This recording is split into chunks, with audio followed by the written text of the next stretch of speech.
Hello, my name's Chris Massey. I've spent my whole life in the building industry and run a small construction firm in Ashbourne, Derbyshire.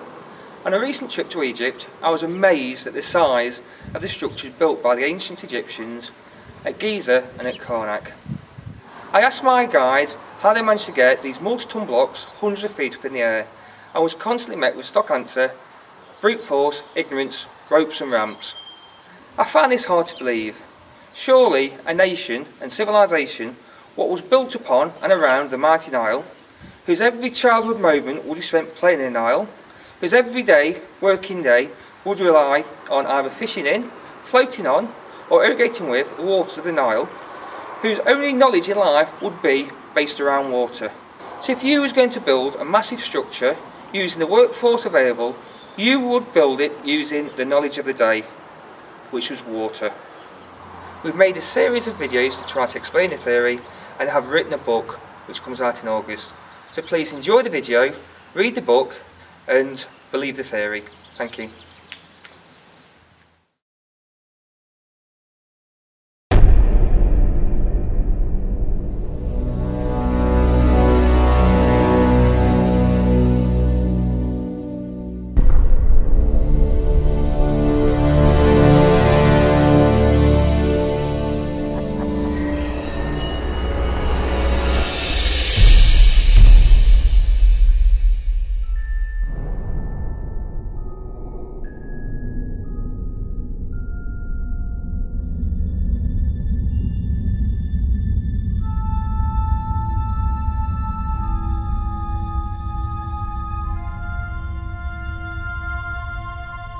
Our journey starts at the harbour, positioned close to the Great Pyramid Quarry.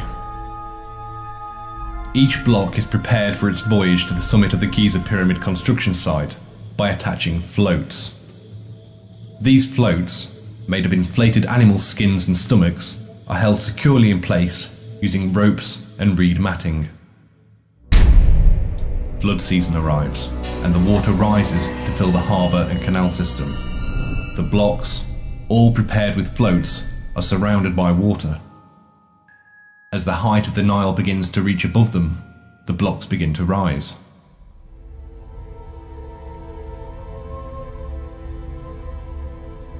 From here, in threes and fours, the blocks are guided down the canal to the causeway harbour using cattle oxen.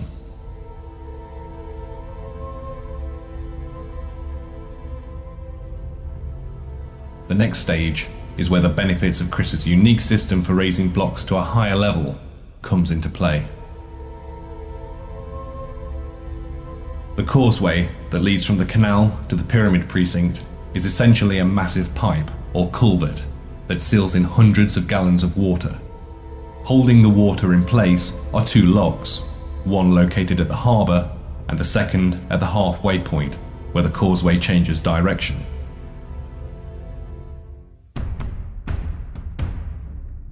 The blocks are guided into the open lock, a few at a time until it is fully loaded, and then the first gate is closed behind them. The second gate is opened, and the floating blocks gently glide up the sealed and water-filled causeway.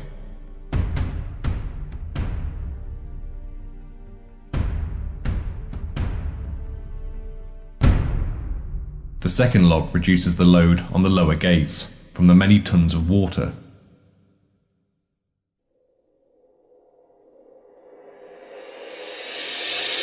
The blocks arrive at the top of the causeway, straight into the pyramid precinct. Each set in turn would then be delivered to the different shafts on each side of the pyramid by workers using reed boats. On each side of the pyramid, water-filled shafts extend up to the work area. As with the causeway, it starts with a sealed lock where the blocks are guided in.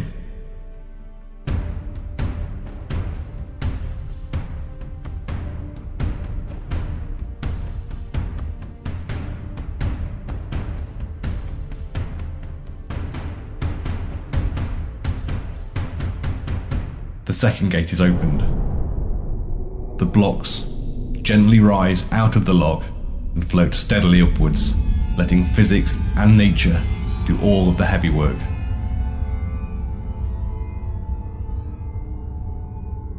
This simple process cuts out thousands of man-hours of building gigantic ramps and dragging massive and extremely heavy lumps of rock around with ropes and brute force alone.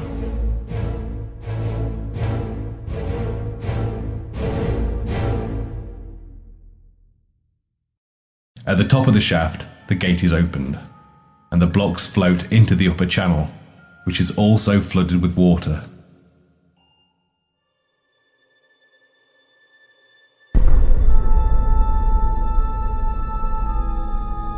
A series of watertight gates are positioned around the upper channel to allow sections to be drained as needed.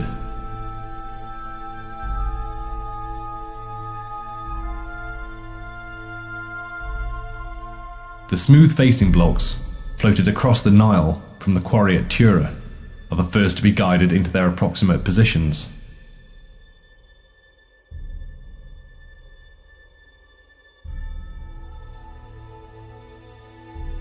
The outer gate is raised slightly, letting the small section of water drain away and the blocks sink onto the ground along with it.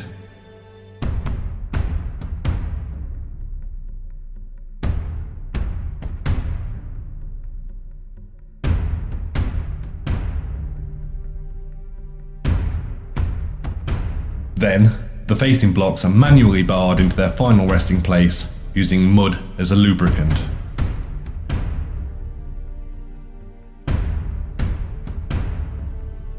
When a section of facing blocks has been completed, the channel wall is extended on top of them.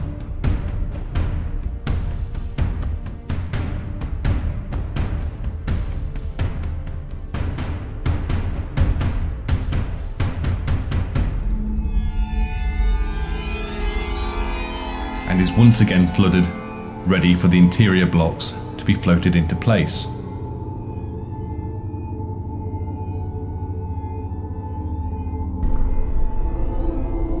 Another huge problem that the flotation theory solves is that of turning corners. In water, they can be easily guided, even in tight spaces.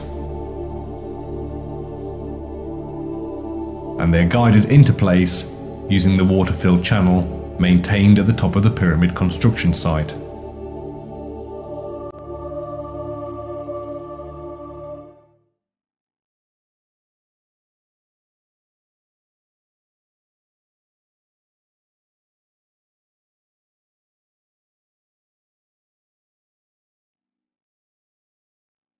Reusable floats are removed gradually, and the sinking block is guided gracefully into its desired position.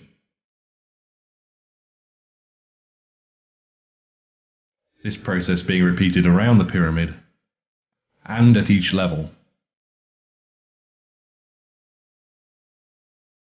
Using this technique, the ancient Egyptians could have built Khufu and many of its massive structures without the need for vast workforces.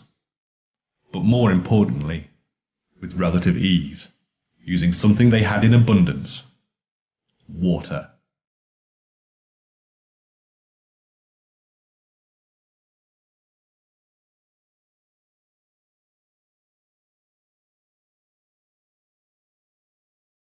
Now read the book to give you a detailed understanding of the idea and the concepts behind it.